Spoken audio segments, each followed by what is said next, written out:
नमस्कार, प्रणाम। बिहारी लोकगीत में आप लोग का स्वागत है। मेरे वीडियो को लाइक करें।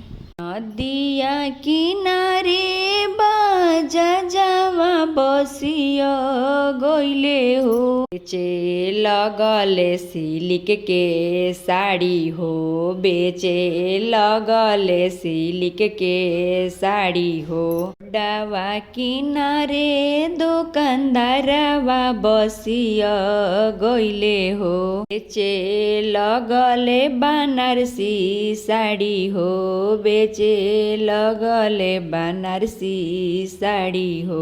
डावा किनारे दुकानदारवा बसिया गइले हो, बेचे लगले बनारसी साड़ी हो, बेचे लगले बनारसी साड़ी हो, बेचे लगले बनारसी साड़ी हो। लट धोनी रोवेली कवन बेटी हो, किंदी पापा सिल्क के साड़ी हो, किंदी पापा सिल्क के साड़ी हो, किंदी पापा सिल्क के साड़ी हो। रुनुकी झुनुकी रोवेली कवन बेटी हो, किंदी पापा जी बनारसी साड़ी हो, दी चाचा जी बनारसी साड़ी हो, किन दी चाचा जी बनारसी साड़ी हो।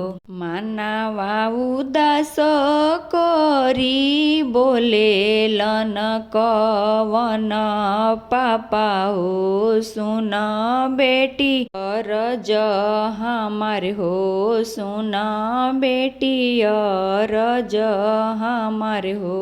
मानवा उदास करी बोले लन कवन चाचा हो, सुन बेटी बचन हमार हो, सुन बेटी बचन हमार हो। नीचही घरवा बेटी जनमवा लिहलु हो, ऊँचे घरवा बियाहवा कैनी हो। नीचही घरवा बेटी जनमवा लिहलु हो, ऊँचे घरवा बियाहवा कैनी हो, ऊँचे घरवा बियाहवा कैनी हो, ऊँचे घरवा बियाहवा कैनी हो।